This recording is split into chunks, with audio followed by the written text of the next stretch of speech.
கிறிஸ்துவுக்குள் பிரியமானவர்களே, கர்த்தராகிய இயேசு கிறிஸ்துவின் நாமத்தினால் உங்கள் அனைவருக்கும் என் அன்பின் வாழ்த்துதலை தெரியப்படுத்துகிறேன்.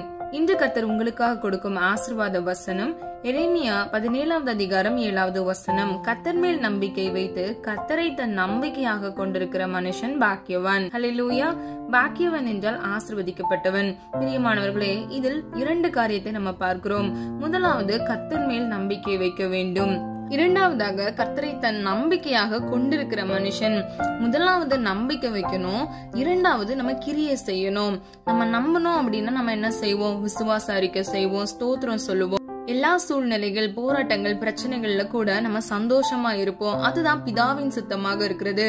பிரியமானவர்களே, கர்த்தர் மேல் நம்பிக்கை வைத்து கர்த்தரை தன் நம்பிக்கையாக கொண்டிருந்து கிரியை செய்த மனுஷன் பாக்கியவானா இருக்கிறான். ஹல்லேலூயா.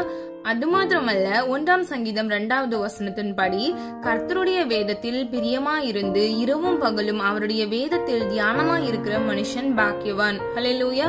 பிரியமானவர்களே, கர்த்தரை நீங்க எவ்வளவு நேசிக்கிறீங்களோ அதே அளவுக்கு நீங்க வேதத்தையும் நேசிக்கணும், நீங்க தியானிக்கணும். நீங்க இரவும் பகலும் அதன் மீது பிரியமா இருக்கும் பொழுது நீங்க என்ன செய்வீங்க? அதன்படி கிரியை செய்வீங்க, கற்பனைகளை கை கொள்ளுவீங்க. வேத வசனங்களுக்கு கீழ்ப்படியும் பொழுது கர்த்தராகிய தேவன் உங்களை ஆசீர்வதிப்பார். நீங்கள் பாக்கியவானா இருப்பீர்கள். கடைசியாக 41வது சங்கீதம் 1வது வசனம். சிறுமைப்பட்டவன் மேல் சிந்தனை உள்ளவன் பாக்கியவான், தீங்கு நாளில் கர்த்தர் அவனை விடுவிப்பார். ஹல்லேலூயா. பிரியமானவர்களே, சிறுமைப்பட்டவர்கள் மேல் சிந்தனை உள்ளவர்கள் பாக்கியவான்கள் என்று வேதம் சொல்லுகிறது. சிந்தனை உள்ளவர்கள் என்றால் இரக்கம் உள்ளவர்கள்.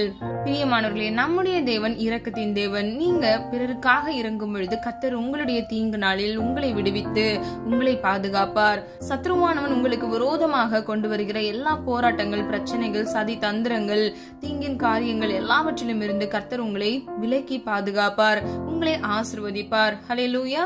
பிரியமானவர்களே, நீங்க நம்புகிற காரியம் கர்த்தர் உங்களுடைய வாழ்க்கையில நிறைவேற்றுவார். இன்றைக்கு அதை உறுதிப்படுத்துகிறார். நீங்கள் கர்த்தருடைய சமூகத்தில் ஆசீர்வாதமா இருப்பதே அவருடைய சித்தமாக இருக்கிறது. இன்னைக்கு நீங்களும் நானும் வேதத்தின் மீது பிரியமாய் இருக்கும் பொழுது கர்த்தர் நம்மை ஆசீர்வதிக்கப்பட்டவர்கள் என்று கூறுகிறார். ஜெபம். அன்பின் பிதாவே, அப்பா, எங்கள் ஒவ்வொருவரையும் இது கரத்தில் ஒப்புக் கொடுக்கிறோம். நீர் எங்களுக்காக இன்று கொடுத்த வாக்குத்தத்தத்திற்காக நன்றி செலுத்துகிறோம். கர்த்தரை தன் நம்பிக்கையாய் கொண்டிருக்கிற மனுஷன் பாக்கியவான் என்று வேதம் சொல்லுகிறது. அதற்காக நன்றி.